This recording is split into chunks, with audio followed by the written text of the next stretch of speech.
मंजनपुर का अध्यक्ष है, जिसके सौजन से और अधिवक्ताओं में भी हमारे अरुण केसरवानी जी हैं, उधर और केसरवानी जी हैं।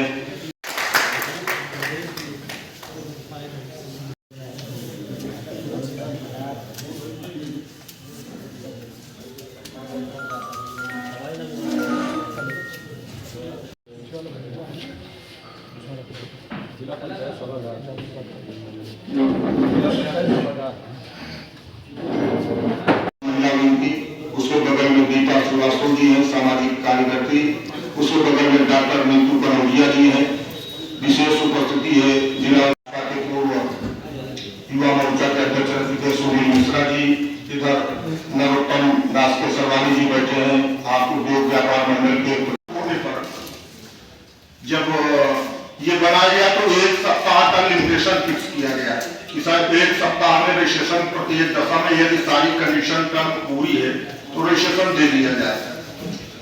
और पहले पेपर की जानकारी दे देंगे, करीब करीब बहुत लोग जानते भी होंगे कि जीएसटी पंजीयन में पूरे भारतवर्ष में समान रूप से पेपर की औपचारिकता ली जाती है, जिसमें पैन कार्ड, आधार कार्ड, फोटो और बैंक खाते का डिटेल, उसके बाद व्यापार स्थल के रूप में यदि अपना निजी है, पारिवारिक है तो उसके कागज, खतौनी के जमीन के मालिकाना हक या बिजली का बिल, और यदि किराए पर है तो उसकी किराएदारी का एग्रीमेंट और मकान मालिक की आईडी और मकान मालिक के ओनरशिप का पेपर। आज का ये कार्यक्रम उपायुक्त राजकर के निर्देश के क्रम में व्यापारियों के साथ संवाद कार्यक्रम स्थापित किए जाने का है। इस कार्यक्रम में व्यापारियों को सरकार की नीतियों, टैक्सेशन, रिटर्न, समाधान योजना, व्यापारी दुर्घटना योजना, आईटीसी, मिसमैच, भट्टा में रेट ऑफ टैक्स और जीएसटी 2 में रेट ऑफ टैक्स के बारे में विस्तृत जानकारी दी गई है। व्यापारियों द्वारा जिन समस्याओं और सुझावों को बताया गया है उनको भी संज्ञान में लेते हुए उनका समाधान कराया गया है।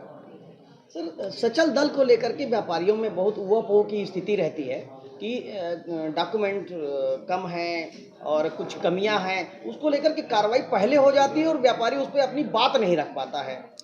नहीं, ऐसा नहीं है। सचल दल अधिकारी बिना किसी कमी की कोई वाहन नहीं रोकते हैं और व्यापारी को पर्याप्त अवसर दिया जाता है उनका पक्ष सुनने के लिए। और लैक ऑफ नॉलेज की वजह से व्यापारी कभी कभी माल परिवहन करते समय इनवॉइस या ई-वे बिल नहीं रखते हैं। इन्हीं सब दशाओं में माल रोका जाता है। उनका स्पष्टीकरण प्राप्त होने के बाद यदि स्पष्टीकरण सही है तो माल बिना जमानत के मुक्त होगा पेनल्टी के, और यदि इनवॉइस नहीं है या ई-वे बिल नहीं है या ई-वे बिल त्रुटिपूर्ण है, उन्हीं दशाओं में अर्थदंड आरोपित किया जाता है। यह कार्यक्रम इसी परिप्रेक्ष्य में है कि हमारे कौशाम्बी जनपद के सम्मानित व्यापारीगण नियमों से अवगत हो सकें और जो उनसे माल के परिवहन में त्रुटियां होती हैं उससे वो बच सकें।